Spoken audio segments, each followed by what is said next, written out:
ሰላም ሰላም፣ ጤና ይስጥልኝ ውድ የቻናላችን ቤተሰቦች፣ በዛሬው ዕለት አዲስ የትምህርት ርዕስ ይዘን መጥተናል። በዚሁም ዛሬ የምናየው ስለ ቁጥር ይሆናል። ነምበርስ ነምበር ወይም ቁጥር የምንላቸውን ያው ተማሪዎች እንደመሆናቸው በአብዛኛው ይህንን ቁጥሮችን መለምደው እንዴት በእንግሊዝኛ መተርጎም እንዳለባቸው መረዳት ስላለባቸው በዛሬ ዕለት ደግሞ ስለ ቁጥር እናያለን። ወይም ነምበር ቁጥር ወይም ነምበርስ ስንል ደግሞ በብዛት ቁጥሮች የሚለውን ያመጣል። ነምበርስ ኤስ ሲጨመርበት ቁጥሮች የሚለውን ያመጣል። ስለዚህ ከዛሬው ከአንድ እስከ 100 ያሉትን ቁጥሮች እንመለከታለን። ከዛ በላይ ያሉትን ደግሞ በሂደት ራሳችሁን እያጨመራችሁ ትሄዳላችሁ ማለት ነው። ስለዚህ የዛሬውን እንጀምራለን ማለት ነው። ዋን አንድ አንድ ቱ ሁለት ስሪ ሶስት ወይም ትሪ ይሏታል። ትሪ ሶስት ፎር አራት ፋይቭ አምስት ሲክስ ስድስት ሰቨን ሰባት ኤይት ስምንት ናይን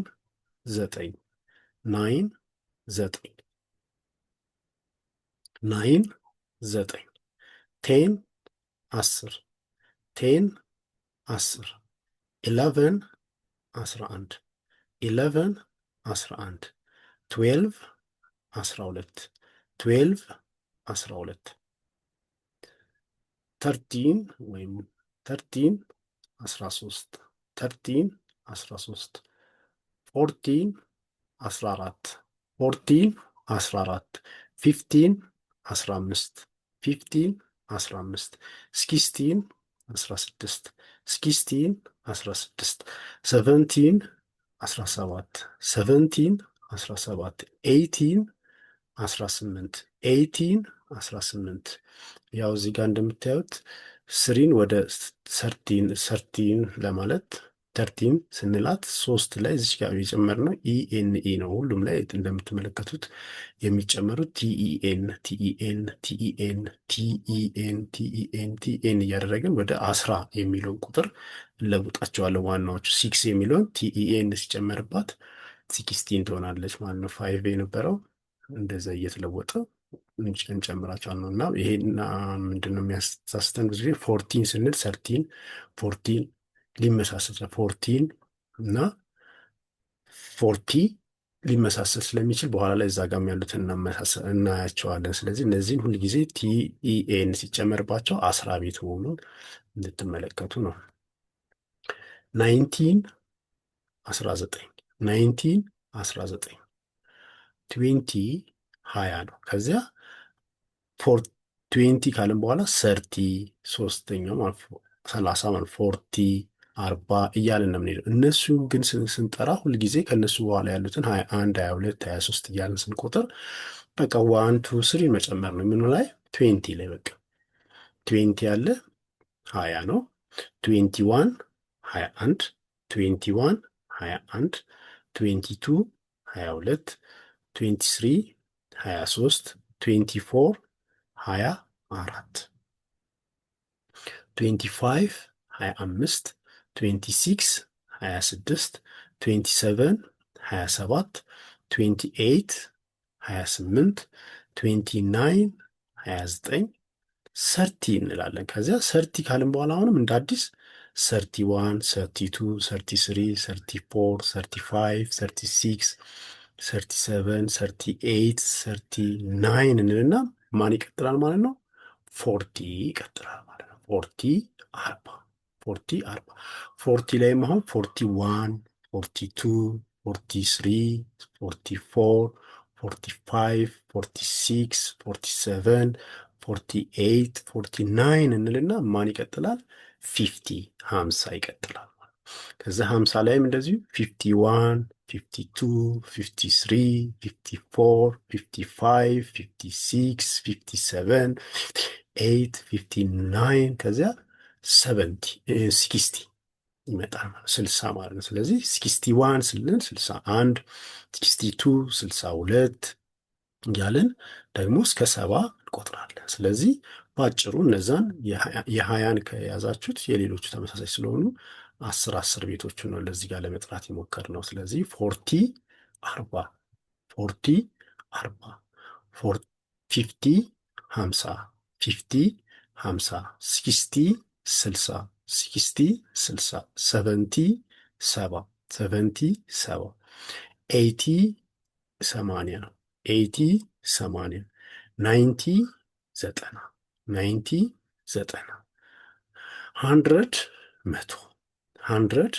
መቶ ይሆናል ማለት ነው። ስለዚህ በዚህ መሰረት አንድ ጊዜ እንደግማቸዋለን።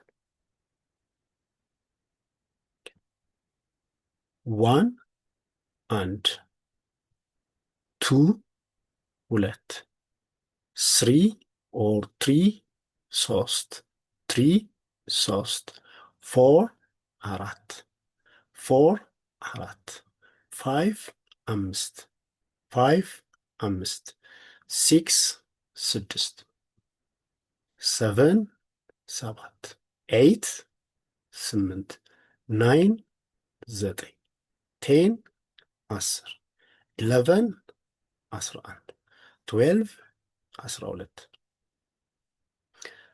13 13 13 13 40 14 40 14 50 15 15 15 15 16 16 16 16 17 17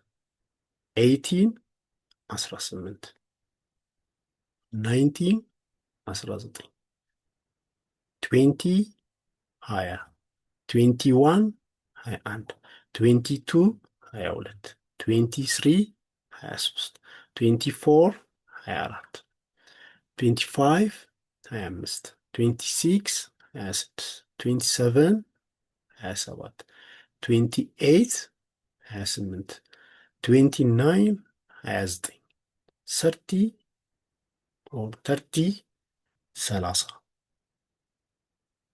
40 40 50 50 60 60 70 70 80 80 90 90 100 መቶ እዚህ ጋር ተመልከቱ። ቲ ዋይ ሲገባ 80 አሁን 8 የነበረውን ዋይ ሲጨመርበት 80 ይሆናል። እዛ ላይ ደግሞ ኢኤንኢ ደግሞ ሲጨመርበት 18 ኤይቲን ሲሆን 18 ኤይቲ ደግሞ ሲሆን 80 ይሆናል ማለት ነው። እንደዚህ የሚለውን በዚህ መልኩ እንድትይዙት ነው። ከዚህ በኋላ የተወሰነ አረፍተ ነገሮች ከዚህ በፊት በተጠቀምባቸው ቃላቶች አረፍተ ነገር እንሰራለን። ለምሳሌ ሀቭን እና አይን በመጠቀም እንዲሁም ካት፣ ውሻን፣ ድመት ምናምን የሚሉትን ቃላቶች ይዘናል። አሁን እነዚህንም ቃላቶች እየለመድናቸው እንድንሄድ ከእንደገና ደግሞ እንዴት ቁጥርን ተጠቅመን እንገልጸበታለን የሚለውን ደግሞ እዚህ ጋር እናያለን ማለት ነው።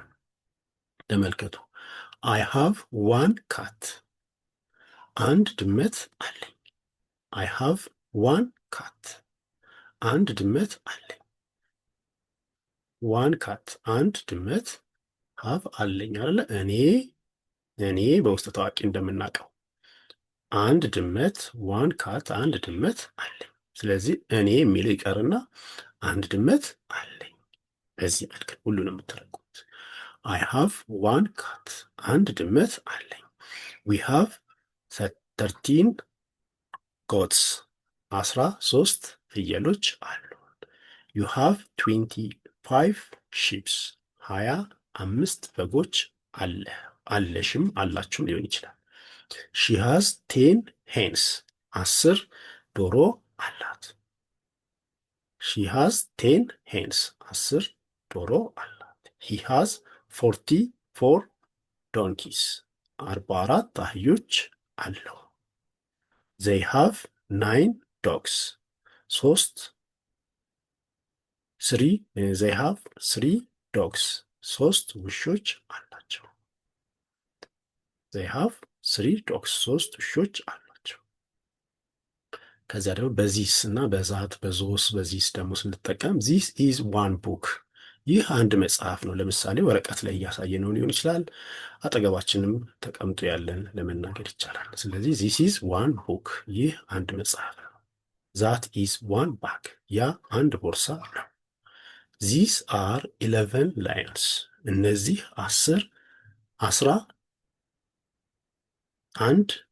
አንበሶች ናቸው። 11 አንበሶች ናቸው። these are 11 lions እነዚህ 11 አንበሶች ናቸው። these are 29 monkeys እነዚህ 29 ዝንጀሮዎች ናቸው የሚለውን ይይዛል። አንድ የአረፍተ ነገሮቹን እንድገማቸው።